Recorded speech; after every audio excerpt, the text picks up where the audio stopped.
Welcome to Mikamchi Israel. When we ourselves read the pasuk, Amonai imna matzati chen be'inechem, if I will find favor in your eyes, al na ta'avor me'al abdecha. What do you think about? If Avram Avinu knew they were malachim, and malachim don't eat, why did he run? Still weak from the Brit Milah to prepare such a festive and royal meal. Why chase after malachim who could never even taste the food? The holy Kedushat Levi reveals something that's breathtaking. Avram wasn't feeding bodies, he was protecting dignity. He could have simply said, "You're malachim, angels, you don't need this." But then they'd feel different, distant, and untouchable. So instead, Avram pretended not to know and proceeded to treat them like ordinary travelers on a dusty road. He ran to them, he bowed before them, he stood over them beneath the tree. V'hu omed alhem tachat ha'etz. He stood above them, yet beneath the tree, because real chesed isn't lifting yourself higher, it's bending lower so someone else can stand taller. The Ramban teaches that Avram addressed them as Adonai, a name of Boré Olam, for in that moment the Shekhinah rested upon his chesed. When we honor another human being, we invite heaven into the room. Malachim, says the Zechariah, are omdim, they stand still. Humans are mahalchim. We move, we grow, and we change. Abraham grew by lowering himself in love, and that's the secret of true chesed. Help meets a need. Chesed, however, meets a neshama. Avram Avinu's chesed didn't end beneath the terebinth tree. He became a living current that still flows through the generations into homes, into hearts, into moments that we might not even recognize as holy. And oftentimes, that same current appears again, quietly, unexpectedly, to remind us that the kindness of Avram and Sarah never truly left this world. That brings us to a story, one that took place not in the sands of Chevron, but in the heartbeat of New York City, where a simple act of chesed opened a door and heaven walked right through. It was the summer of 1929.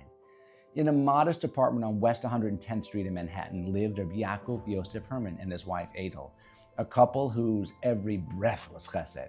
If a bachur needed shoes, Rabbi Yaakov found them. If a traveler arrived from Europe, his home became their home. Their table was never empty, their kindness never measured. And that summer, the Gaon of Baruch Ber Leibowitz, Rosh Yeshiva of Kamenetz, arrived in America to raise funds, and the Hermans insisted that he stay with them, gave them their bedroom, and they slept in the dining room.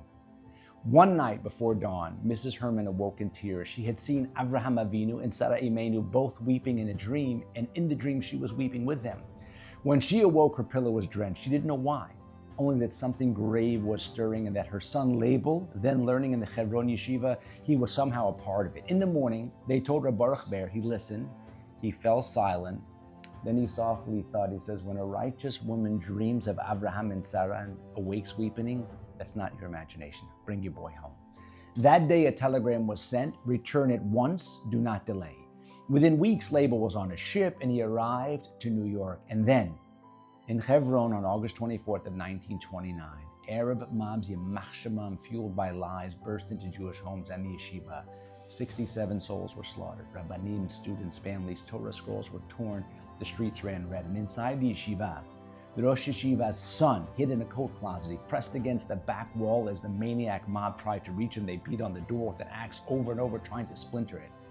At that very moment, in another room back in New York City, Reb Baruch Ber stood before an open Aron Kodesh. His hands were gripping the parochet. His voice was cracking, crying out for Tehillim, and then footsteps. British soldiers burst into the room. Boots pounded on stone. Shouts filled the air.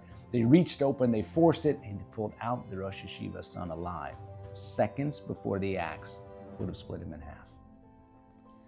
Survivors were escorted under guard to safety, and among the slain were Label's friends, his chavruta, his roommates, his brothers in Torah. He had been meant to be there that Shabbat. When the telegram reached New York, the Hermans stood silent, then wept, not in terror, but in awe. They understood the dream was no mystery. Avram Avinu and Sarah Imenu had come again, not to be served, but to save. Because in a home where chesed is given without measure and without ego, the father and mother of chesed still walk among us, carrying our children into their arms. Ladies and gentlemen, Avraham Avinu once stood outside his tent, weak and aching, yet he ran to serve.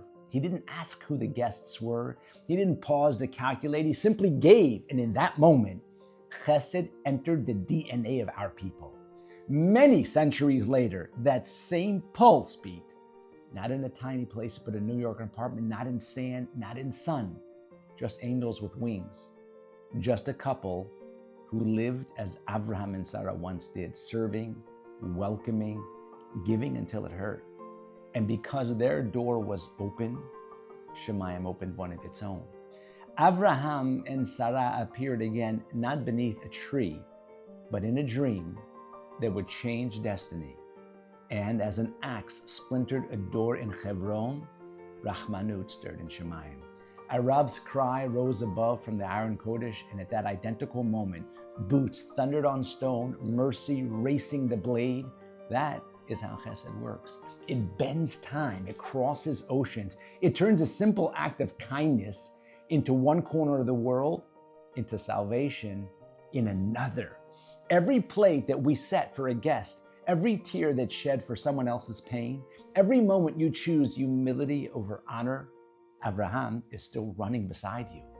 And perhaps somewhere tonight, because of a kindness that you did quietly, an axe will stop mid-swing. A prayer will be answered. A life will be spared. That is the power of chesed. It doesn't end with the giver. It keeps traveling quietly and endlessly until it touches the hands of heaven itself. And in that moment when Boré Olam whispers, he says, because you opened your door, I will open mine. Mika Amchi Yisrael. Shabbat Shalom u'Mevorach.